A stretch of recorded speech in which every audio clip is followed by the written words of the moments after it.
If you'd like to support more content on the channel and get some epic anime merch, check out our online store, AnimeUproar.com. We have original designs that were done exclusively for us by pro manga artist Kuzomari, including this Dream Big, Work Hard Asta shirt. If you're a fan of the channel, feel free to use the discount code UPROAR25 at checkout for an instant 25% off.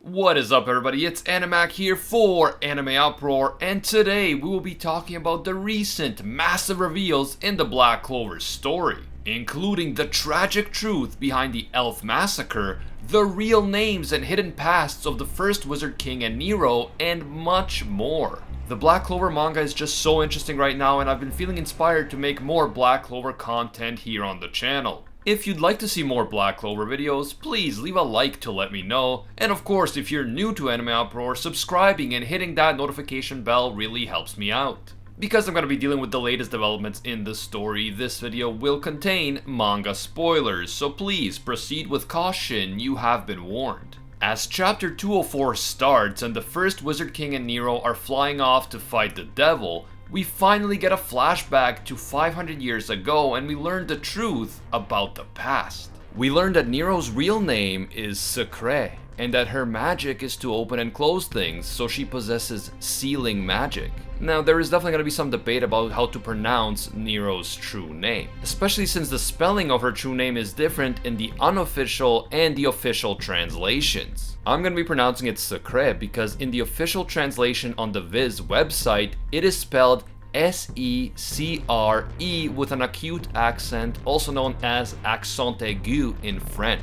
I believe that her name is most likely a reference to the French language, especially after we learn what the first Wizard King's true name is. And even though it is written differently, Nero's name is most likely a reference to the French word secret, which is pronounced secret.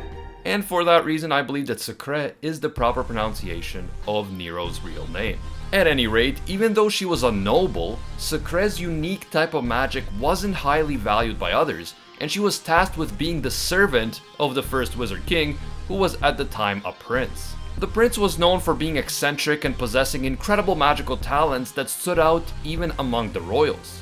The prince was very interested in researching ancient magic and creating magic items, and he was extremely curious and open-minded about all different types of magic, including Secré's sealing magic. In fact, the prince is especially impressed with Secré's ability to seal magic into objects, and we know that will come in handy later. At this point, we see a glimpse of some of the magical tools that the prince is working on, and this includes the black dress that Secré, aka Nero, is wearing when we first see her return to her normal human form. This makes me think that the dress is very likely related to the fact that Secré was able to assume the form of an anti-bird and stay alive for over 500 years. It is also worth noting that in the flashback of Secré from 500 years ago, she does not appear to have the black horns that she has after she transforms back into her true form from the anti-bird form. This seems to indicate that she started out as a normal human noble, but that something changed along the way. I'm not sure whether the horns are just related to the black dress itself, which we know is a magic tool, or whether she had to use some type of forbidden magic or demonic magic in order to seal the first Wizard King inside the statue and to seal herself inside the Nero form. And this somehow resulted in her taking some form of demonic magic into herself, and that is why she now has horns. If this were the case, it would explain how she was able to locate Asta in the 5-leaf grimoire, because we know that the demons/devils can sense each other, and there is of course a demon inside the 5-leaf grimoire. But that is just speculation at this point. While she was working with the prince 500 years ago, Secré noticed that the prince and his sister Tetia were sneaking out to meet the elves, and she notices that just like the prince, Licht also has a 4-leaf grimoire. Secré believes that in Licht, the prince has finally found a friend who can be his equal, and of course the two of them share a joint commitment to bringing peace and harmony between the different races, including the humans and the elves.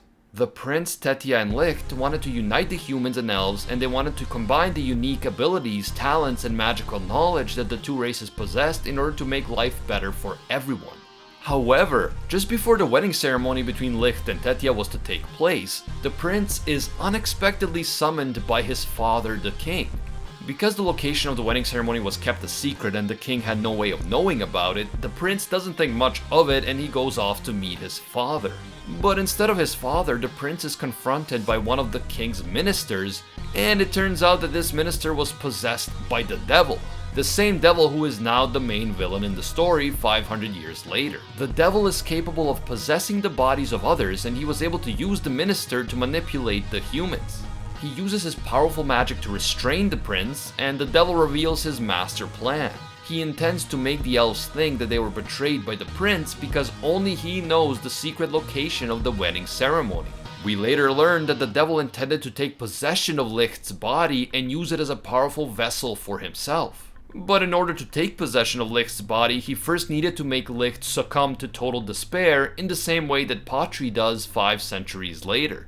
Secré manages to release the prince from the devil's binding magic by using her sealing magic, which just proves how useful and strong her magic actually is. We now know how OP the devil is, and yet Secré is able to undo his binding magic. Even though she was always insecure about the usefulness of her magic, it seems that she is actually extremely gifted and powerful. Unfortunately, by the time that Secré and the prince arrive at the wedding ceremony, it is already too late. The devil appears to have used the prince's own magic tools to carry out the massacre, and when Secré and the prince arrive, everyone except Licht is already dead and Licht is in a state of total despair as he still holds Tetia in his arms. The devil is attempting to take control of Licht's body by feeding on his despair and outrage, but when Licht sees the prince and Secré, he confirms what he suspected all along. The prince was not the one who betrayed the elves, and the massacre was a setup. This realization allows Licht to partially regain control of his body, but he is still unable to withstand all of the negative mana that the devil is infusing him with. In a last-ditch effort to stop the devil from taking control of his powerful body, Licht uses the magic stones in order to turn himself into the giant demon god creature that had attacked the Clover Kingdom according to legend, and that was ultimately defeated by the first Wizard King. At this point, it is revealed that the first Wizard King's true name is Lumiere, and Licht's final words are for Lumiere to kill him in his giant demon form so that the devil cannot take possession of his body. I am not completely sure why exactly Licht had to use forbidden magic in order to turn himself into a giant demon, but I assume that doing this somehow made it harder for the devil to take possession of his body. And this is what the devil was talking about several chapters earlier when he said that the first Wizard King and Licht managed to work together to stop the devil from successfully incarnating into this world. So it is now finally confirmed that the giant demon that the first Wizard King defeated was actually Licht's transformation.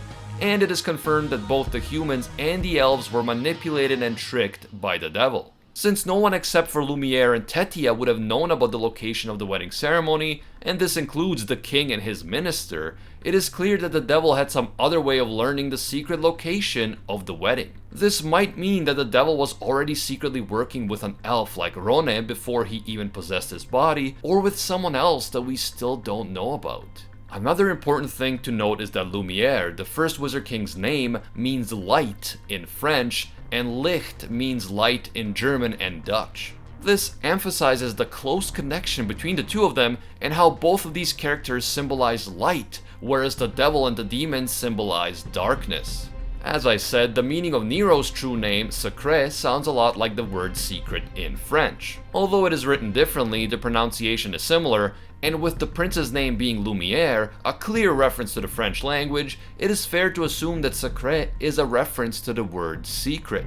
The only question is whether the secret in question is the fact that the bird Nero wasn't actually who we thought, or if there is yet another secret that Secré is keeping from us and that will come to light sometime in the future. In these most recent chapters of the Black Clover manga, we have learned so much about the world of Black Clover, and we gained a much better understanding of the tragic events surrounding the Elf Massacre 500 years ago.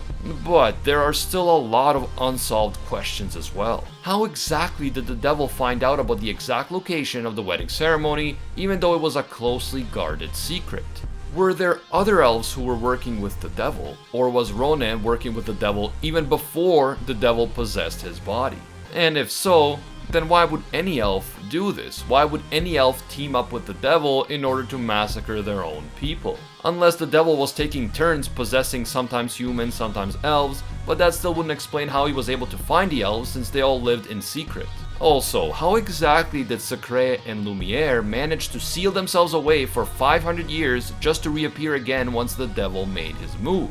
And what is their plan right now? How do they plan to defeat someone so overpowered, especially now that he has taken on a physical form?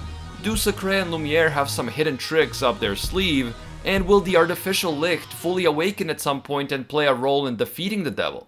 Also, what can we expect from Juno and Asta? How will they fit into Lumiere and Secré's plan? Let me know what you guys think about all these questions down in the comments. I always love hearing from you. If you enjoyed the Black Clover content on this channel and you want to see more, you can leave a like to let me know. And if you're new to AnimeUproar, don't forget to subscribe and hit that notification bell. A huge thank you to all of our AnimeUproar patrons for supporting our work. I want to especially thank our Pro Hero tier patrons, the one and only Gilgamesh, Keelan, and Chubbs is the man. And another huge thank you to our The One tier patrons, the ones who stand above all other clans, including Ace, Maddie Mac, James, Alolan Adam, Ingrata, and Ahmad. And at the very pinnacle of interdimensional greatness, the tier reserved only for legends, a massive thank you to Baby Ray, the first ever disciple of Lord Twigo himself.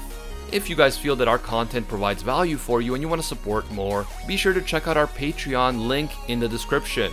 Even donating a single dollar will give you access to our AnimeUproar patron exclusive Discord, and your name will appear in our videos along with these amazing people. As always, thank you guys so much for watching, and until next time, see ya, Space Cowboys.